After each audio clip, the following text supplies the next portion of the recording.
Fala pessoal, tudo bem?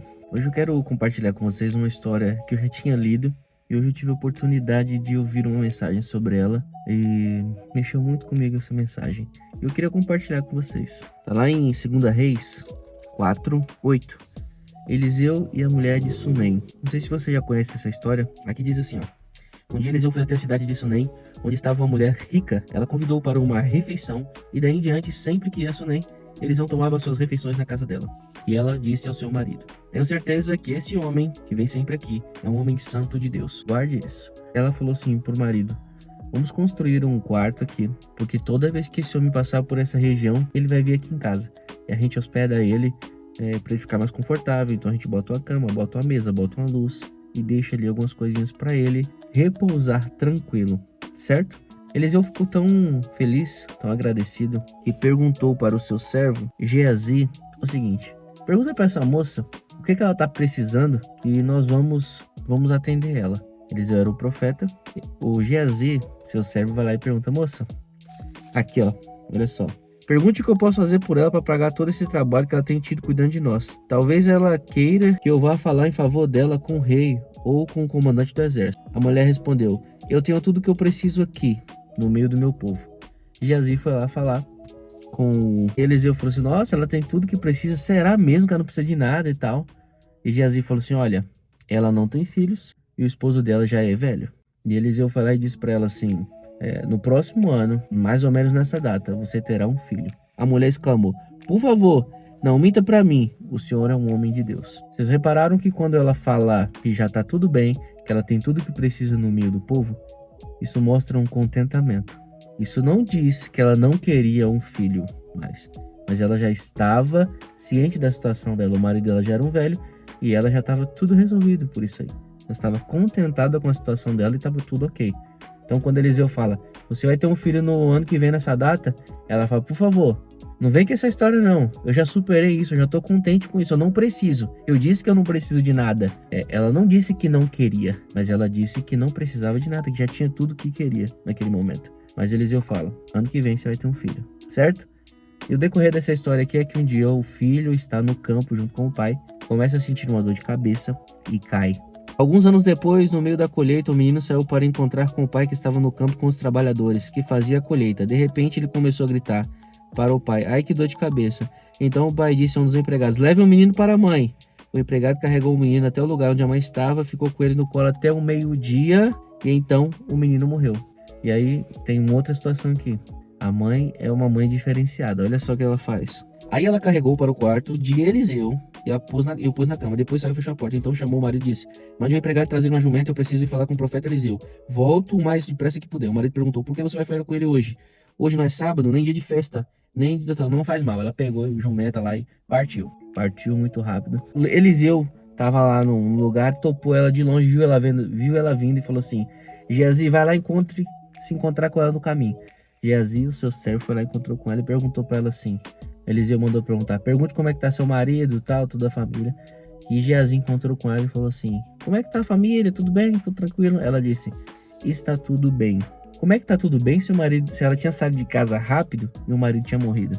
Uma das lições que eu aprendi hoje é que nós não devemos contar o nosso problema para quem não resolve nada. Nós devemos falar primeiramente com Deus, para depois, e eu acho que talvez nem precise, nós ficarmos falando da nossa vida e nossos problemas para todo mundo. Nós devemos ir de encontro com aquele que resolve todas as coisas. Eu ouvi alguém dizendo que, assim, não faça nada antes de orar.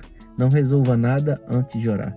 Nós queremos fazer tudo pela força do nosso braço, enquanto nós precisamos primeiro orar, pedir orientação ao Senhor. Nesse caso, a mulher encontrou Geazi no meio do caminho. Ela poderia muito bem ter contado o que aconteceu, mas ela foi falar com o profeta, que foi o cara que falou que ela ia ter um filho. Porque há um tempo atrás eu falei, vocês viram que ela não precisava de um filho. Ela disse que estava tudo bem, mas quem prometeu um filho a ela foi atrás desse cara. Já que você foi o que prometeu o filho para mim, em nome do Senhor, eu vou atrás dele para resolver. E ela não falou com Geazi o que tinha acontecido, ela foi direto. Topando Eliseu lá, ela se jogou aos pés dele e contou toda a história. Eliseu falou assim: pro seu servo: pegue meu cajado, vá correndo, não pare até você chegar lá e curar o filho dela. Ela disse assim: quem prometeu o filho foi você, eu só vou se você for.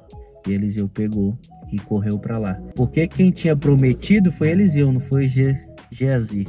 E ela saiu de lá com Eliseu. Chegando lá, ela colocou o menino no quarto que Eliseu ficava, no quarto do profeta. Eliseu foi lá e orou, deitou do lado do menino, encostou no menino, o corpo do menino aqueceu. Voltou, orou de novo, andou para um lado e para o outro dentro do quarto. Deitou em cima do menino, braço com braço, olho com olho, testa com testa. E expirou. O menino espirrou 7 vezes e voltou à vida. O que me chamou a atenção? Se nós falarmos com as pessoas certas, os nossos problemas serão resolvidos. Se nós falarmos com a pessoa certa, que pode resolver todas as coisas, ele vai cuidar do nosso problema. Ela poderia ter ficado muito bem em casa, gritando, chorando, enterrado seu filho, mas ela foi correndo para quem podia resolver o problema dela. E no meio do problema, no meio da tempestade, muitas vezes nós nos esquecemos quem pode resolver o nosso problema e tentamos resolver o problema de qualquer jeito. Tentamos resolver o problema na força do nosso braço. E aqui nós estávamos falando de algo sobrenatural, porque foi totalmente sobrenatural a forma que ela teve o filho, a forma que foi profetizado. Então ela foi correr atrás de quem profetizou aquele filho. Ela foi correr atrás do sobrenatural que tinha dado filho a ela. Ela foi recorrer a esse mesmo profeta. E não que o profeta tinha o poder da força do braço dele, mas o mesmo profeta que prometeu aquele filho foi o mesmo profeta, em nome do Senhor, que trouxe a vida novamente através dele. O aprendizado de hoje é: independente das circunstâncias, nunca se esqueça do Deus que você serve. O Deus que nós servimos tem poder para curar, restaurar, salvar, livrar, libertar. E outra coisa importante: ande sempre com pessoas de Deus, pessoas que têm uma vida no Senhor. Busque sempre esses conselhos. Ande em volta dessas pessoas, porque no meio da dificuldade, no meio do socorro, essas pessoas nos ajudam muito. Essas pessoas são bênção de Deus para a nossa vida. Escolha servir, escolha abençoar essas pessoas. Aquela mulher escolheu abençoar o profeta, construindo um quartinho para ele, deixando uma cama para ele descansar. Ela deu abrigo a um profeta. E como isso abençoou a vida dela. Lhe deu um presente, que era um filho que ela gostaria muito de ter, mas já estava tranquila, já estava satisfeita, ela não precisava daquilo. Um aprendizado também é: Deus sabe dos nossos sonhos, Deus sabe das nossas dificuldades. E por mais que nós não falemos os nossos sonhos ou as nossas frustrações para alguém, o Senhor sabe. E na hora que Ele quer, Ele concebe. Na hora que Ele quer, mesmo sem a gente pedir, mesmo sem a gente falar com ninguém, Ele manda alguém. Ele sabe do que precisamos e prepara alguém para abençoar a nossa vida, assim como aquela mulher foi abençoada. Espero que você tenha entendido. O resumo da história é: o filho foi ressuscitado, a vida voltou para aquele garoto, e aquela mulher continuou contemplando a vida e a vida de sua família. Se fez sentido, se você entendeu o que eu quis dizer, deixa um comentário, compartilha esse vídeo. E foi um aprendizado que eu tive hoje, uma reflexão muito legal. E eu gostaria de ter passado para vocês isso. Tamo junto. E essa história se encontra lá em 2 Reis 4, a partir do versículo 8. Tamo junto e até a devoção de amanhã. Valeu!